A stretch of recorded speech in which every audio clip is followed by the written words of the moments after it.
Hi අස්සලාමුවලයිකුම්. අද හරියටම නොවැම්බර් 19 වෙලාව 6ට කිට්ටුයි. මං නැගිට වෙලා ඉඳන් මුකුත් කරේ නෑ. නැගිට්ටෙත් පරක්කු වෙලා. ඉතින් මං දැන් හිතුවා කොහොම හරි පාඩම් කරනවා කියලා අද.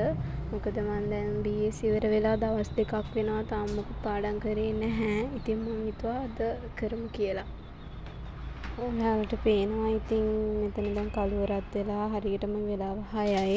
මං පටන් ගත්තේ මුලින්ම එකවුන්ටිං වල 13 වසර පළවෙනි පාඩම. ඒ කියන්නේ ප්‍රමිතියෙන් නම් තමයි මං පටන් ගත්තේ.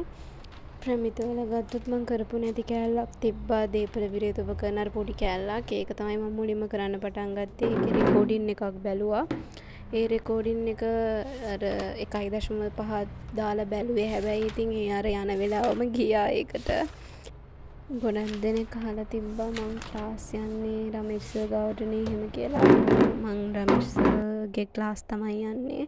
සබ්ජෙක්ට් 3ටම ඔන්ලයින් තමයි මං ගියේ. රමේෂ් සර් ආයේ සුපිරි. ඉතින් එයාගේ ආයේ කියන්න දෙයක් නැහැ. ආයේ සුපිරි. එයාගේ ඉතින් මං අර එකතු කරගත්ත රෙකෝඩින්ස් තියෙනවා ටිකක්. ඒ ටික බලා ගන්න ඕනේ. තව මොඩල් පේපර්ස් උත් මං කරන්න ඕනේ මේ සතියේ ඇතුළත.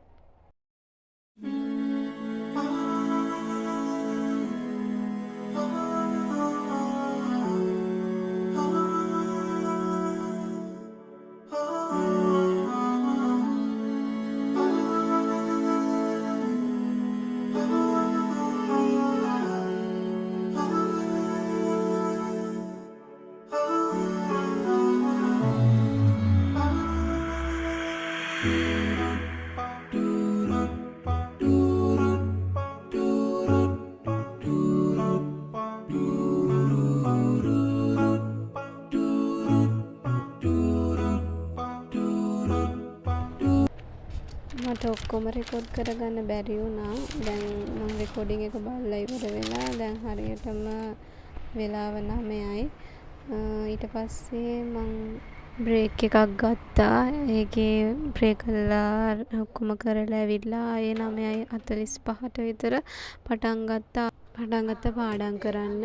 මෙතනදී මං කරේ ප්‍රමිත තියරි කොටස් ටික බලන එක.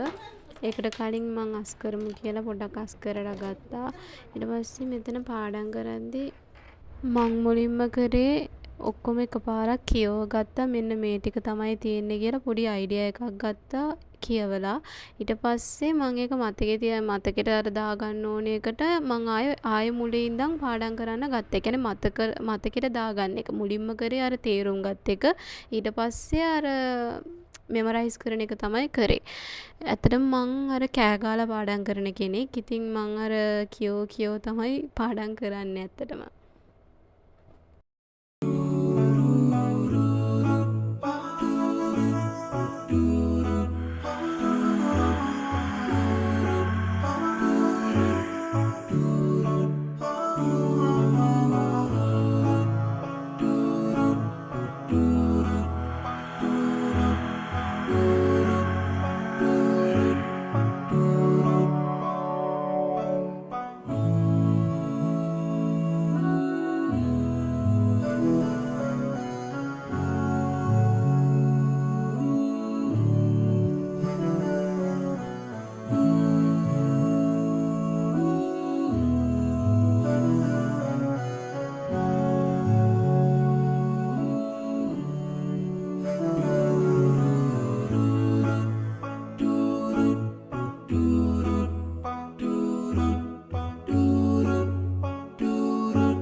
ඔහොම 11:10 වෙනකන් විතර පාඩම් කරලා ඊට පස්සේ මේ වොෂ් එකක් එහෙම දාලා ආයෙ පොඩ්ඩක් පාඩම් කරා.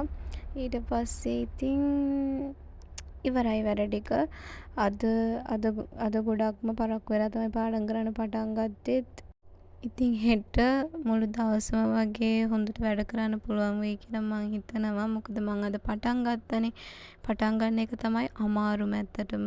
ඔයාලත් මේ වෙලාවේ අතැරලා ඉන්නවා නම් මොනාම හරි කමන්නේ කොහෙන් හරි කමන්නේ පටන් ගන්න. පටන් ගත්තොත් ඇත්තටම මොනා හරි කරගන්න පුළුවන්.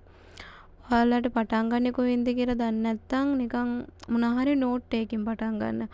ඔයාලා ඔච්චර මහන්සි වෙලා නෝට්ස් හදලා ඔක්කොම කරලා වැඩක් නැහැනේ ඔයා මේ වෙලාවේ පොඩ්ඩක් බලාගත්තේ නැත්තම්. ඉතින් පොඩ්ඩක් හරි කමක් නැහැ. ඔයාගේ නෝට්ස් ටික හරි බලා ගන්න වෙන මොකුත් ඕනේ නැහැ. ඔයා අතින් ලියපු ඔයාගේ නෝට්ස් ටික හරි බලා ගන්න. ඒකත් ලොකු දෙයක්. හොඳට වැඩ කරන්න. ඔයාලා හැමෝටම සුබ පතනවා. thank you.